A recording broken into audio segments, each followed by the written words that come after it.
Parfait.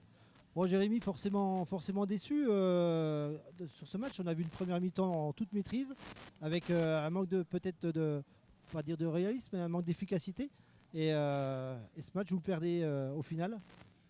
Alors oui, je trouve que la première mi-temps est à notre avantage. À part la toute première action où on prend l'essai à l'aile, là je ne sais pas ce qui se passe. Je suis dans la mêlée, je me relève et je vois qu'il y a essai. Il y a souvent ce faux pas, on va dire, de première mi-temps où on se fait avoir.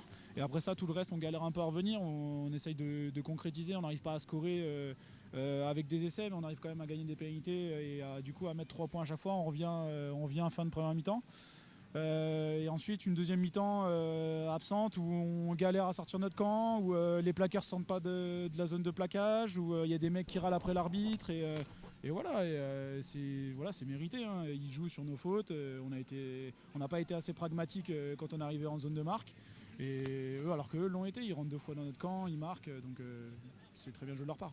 C'est vrai qu'on voit un début de première mi-temps où vous prenez l'essai, fin de première mi-temps où vous avez maîtrisé tout, mais cette dernière pénalité là qui fait passer Beaune au score à la mi-temps et début de deuxième mi-temps là où pareil où vous avez du mal à vous installer dans ce match et à poser toute cette maîtrise qu'on a vue, vous l'avez pas du tout eu en deuxième mi-temps. Alors qu'est-ce qui manque à Dijon pour parce que nous, on ne vous a pas encore suivi, hein, pas eu la chance avec une saison Ovalie, mais qu'est-ce qui manque à cette équipe de Dijon pour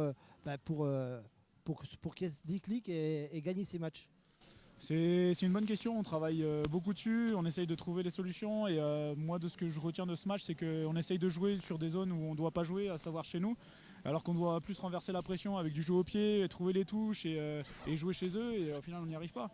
Là je vois on a une touche en zone de marque, on la loupe, voilà, c'est un manque de pragmatisme, de sérénité et voilà c'est ce qui nous manque pour arriver à scorer, quoi. Très bien.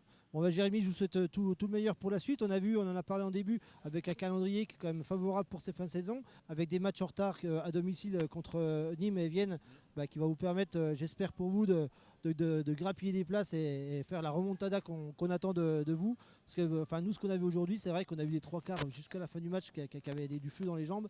Et voilà, il ne vous manque pas grand-chose, donc je vous souhaite le meilleur pour la suite. Merci, c'est gentil.